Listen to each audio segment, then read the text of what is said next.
Hello student, कैसे हैं आप? आशा करते हैं आप लोग भी मस्त होंगे, स्वस्थ होंगे और अच्छे तरीके से आप लोग बोर्ड एग्जाम की तैयारी कर रहे होंगे। ठीक है, तो यहाँ पे हम लोग थोड़ा सा जान लेंगे कि सक्रियता श्रेणी में सबसे पहले कौन सा आता है। जैसे यहाँ पे बताया गया है कि पोटेशियम जो है ना आपका सक्रियता श्रेणी में सबसे ऊंचा ऊंचा में आता है। ठीक है, यानी कि सबसे ज़्यादा अभिक्रियाशील धातु जो है आपका पोटेशियम है, उसका सोडियम है। ठीक है, ये जो हम लोग ये ऐसे ही रख देते हैं। ठीक है, अगर हवा में अगर ऐसे ही रख देंगे तो ये क्या होता है, बहुत जल्दी से अभिक्रिया करके और जो है ना इसमें आग पकड़ने की संभावना ज़्यादा होती है। ठीक है, अगला जो है यहाँ पे बताया गया है कैल्शियम, ठीक है, magnesium, aluminium, zinc, iron, lead, ठीक है, हाइड्रोजन, उसके बाद कॉपर। उसके बाद यहाँ पे और बताया गया है मरकरी। ठीक है, मरकरी हो गया, Hg बोलते हैं। अब Ag होता है आपका सिल्वर का। अब Au होता है गोल्ड, यानी कि जो यहाँ पर सिल्वर जो होता है, सिल्वर और गोल्ड जो है सोना चांदी। ठीक है, सोना क्या होता है, सोना चांदी जो है वो आपका सबसे कम अभिक्रियाशील धातु होता है। ठीक है, ये चीज़ें आप लोग याद रखिएगा। ठीक है, और यहाँ पे सबसे जो ज़्यादा अभिक्रियाशील धातु होता है वो तो पोटेशियम और सोडियम। ठीक है, इसका क्या कारण है, सोडियम और पोटेशियम जो है ना इसको हम लोग केरोसिन तेल में क्यों डुबो करके रखते हैं, तो उसका कारण को भी हम लोग अभी समझेंगे। ठीक है, क्यों रखते हैं उसके बारे में आपको बता दे रहे हैं कि ये जो है ये ऑक्सीजन के साथ बहुत तेज़ी से अभिक्रिया करके आग पकड़ने में सक्षम होता है, इसलिए हम लोग उसको केरोसिन तेल में डुबा करके रखते हैं। ठीक है, ताकि उसमें आग ना पकड़े। ठीक है, हम लोग देखते हैं अगला चीज़ें जो है, अगला आपका जो है इसी प्रकार से हम लोग और भी चीज़ें देख रहे हैं।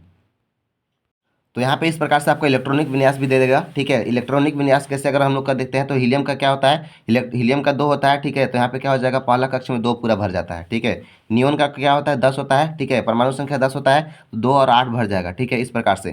तो इसका अगर बिंदु संरचना बोलेगा तो आप उसमें बना सकते हैं। आर्गन का यहाँ पे 18 होता है, 2 8 8। ठीक है, ये चीज़ आप लोग याद रखिएगा। आगे यहाँ पे बताया गया सोडियम, सोडियम का कितना होता है, 11, तो 2 8 1। ठीक है, आपसे अगर पूछेगा कि सबसे बाहरी कक्ष में ये एक जो है वो किसका आपका जो है ना एक इलेक्ट्रॉन किसका होता है, तो आपको लोग बता सकते हैं कि सोडियम का। ठीक है, मैग्नीशियम का क्या होता है, 12 होता है। ठीक है, तो 12 हो जाएगा, तो यहाँ पे क्या होगा, 2 8 2। ठीक है, 2 8 10 हो जाएगा, 10 2 12। पहले कक्ष में कम से कम 2 होना चाहिए, दूसरे कक्ष में 8 होना चाहिए, और तीसरे कक्ष में कितना होता है, लगभग 18 होता है। ठीक है, तो इस प्रकार से यहाँ पे बताया गया है। अगला जो यहाँ पे बताया गया है कि यहाँ पे एल्युमिनियम। ठीक है, एल्युमिनियम का कितना होता है, 13, तो 2 8 3 हो गया। ठीक है, अगले में देखेंगे पोटेशियम का, पोटेशियम का कितना होता है, परमाणु संख्या 19 होता है, तो 2 8 8। ठीक है, यहाँ पे 18 भी रख सकते हैं, 8 भी रख सकते हैं। ठीक है, अब यहाँ पे देखिए अगला जो है यहाँ पे बताया कैल्शियम, कैल्शियम का कितना होता है, 20 होता है। कैल्शियम का 20 होता है, तो यहाँ पे अगर इसका हम लोग इलेक्ट्रॉनिक विन्यास करते हैं तो यहाँ पे 2 8 8 और 2 हो जाएगा। ठीक है, अगला प्रश्न यहाँ पे बताया गया नाइट्रोजन का, तो 7 रो होता है, तो 7 तो हम लोग 2 और 5 में हम लोग इसको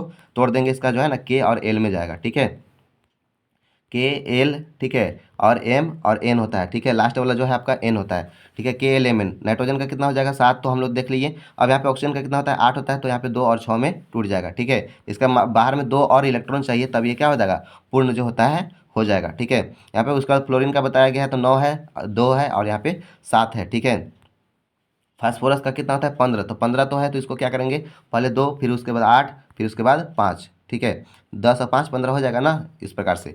उसके बाद यहाँ पे बताया गया सल्फर का 16 होता है, तो 16 का हम लोग कैसे करते हैं, पहले 2 फिर 8, 8 2 10 हो गया, 10 और 6 16 हो जाएगा। ठीक है, उसके बाद यहाँ पे क्लोरीन का बता दिया गया कितना, 17, तो 17 को हम लोग कैसे करते हैं, पहले 2 फिर 8, फिर 8 2 10 हो गया, और 7 17। ठीक है, इस प्रकार से हम इसका इलेक्ट्रॉनिक कॉन्फ़िगरेशन यानी कि यहाँ पे इलेक्ट्रॉनिक विन्यास को हम लोग यहाँ पे कंप्लीट कर लिए, आपको अच्छे से समझ में आ गया होगा। ठीक है, तो ये एक बार आप इसका स्क्रीनशॉट ले लीजिएगा, आप इसको इससे संबंधित जो है ना आपको संतुलन करने में बहुत ज़्यादा मदद मिलेगा। ठीक है, आके इसका याद कर लेंगे तो एक जो है आपका यहाँ पे मेथेन वगैरह का नाम यहाँ पे बताना है। ठीक है, जैसे यहाँ पे बताया गया है। ठीक है, आप लोग देख सकते हैं कि यहाँ पे मेथेन का सूत्र क्या होता है, मेथेन का सूत्र होता है CH4। ठीक है, और इसका जो है संरचना इस प्रकार से बनता है, बीच में एक सी का रहेगा, और यहाँ पे चारों तरफ से कार्बन, यहाँ पे हम लोग हाइड्रोजन यहाँ पे जोड़ देते हैं। ठीक है, अलग अलग से। ठीक है, और यहाँ पे इस प्रकार से बन जाएगा। एथेन का क्या होता है, C2H6 जो होता है वो क्या होता है, एथेन का होता है। एथेन का यहाँ पे इस प्रकार से हम लोग संरचना बनाते हैं। ठीक है, बीच में 2 कार्बन और अलग अलग हाइड्रोजन रहता है। प्रोपेन का क्या होता है, C3H8 होता है। C3 यानी कि कार्बन 3 गो यहाँ पर हो जाएगा,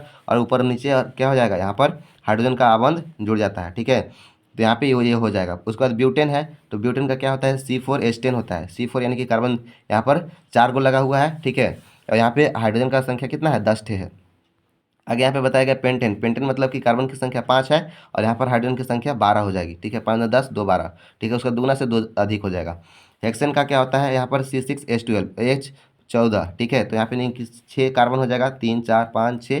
ठीक है, तो इसके बीच में जो है ना कार्बन जो है 6 दूना के 12 1 13 14 हो जाएगा। ठीक है, कितना हो जाएगा, 14 यहाँ पर हाइड्रोजन आ जाता है। ठीक है, तो यहाँ पे इस प्रकार से इसका हम लोग संरचना बना सकते हैं। ठीक है, ये आपका संरचना बनाने से 2 नंबर का आपका हो जाएगा। देखिए एक और आपको यहाँ पे हेलो एल्केन जो है ब्रोमो फ्यूरो इस प्रकार से आ जाएगा, ठीक है। यहाँ पे देखिए क्लोरीन का बता दिया गया है, क्लोरोप्रोपेन का यहाँ पे सूत्र बता दिया गया है, इस प्रकार से आपका संरचना है, ठीक है। संरचना से आपको हेलो एल्केन से आपका इस प्रकार से दे देगा, ठीक है।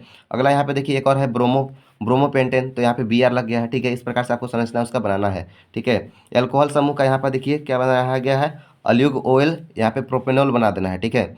यहाँ पे देखिए अगला जो है एल्डिहाइड, एल्डिहाइड के लिए हम लोग इस प्रकार से बनाते हैं। एल्डिहाइड का में क्या लगता है, O लगता है, यहाँ पे डबल बॉन्ड लगता है, प्रोपेनॉल, ठीक है। यहाँ पे क्या है, कीटोन, कीटोन के लिए क्या होता है, ओन लगता है, यानी कि यहाँ पे इस प्रकार से इसका जो है संरचना बनता है, प्रोपेनॉन, ठीक है, प्रोपेनॉन का।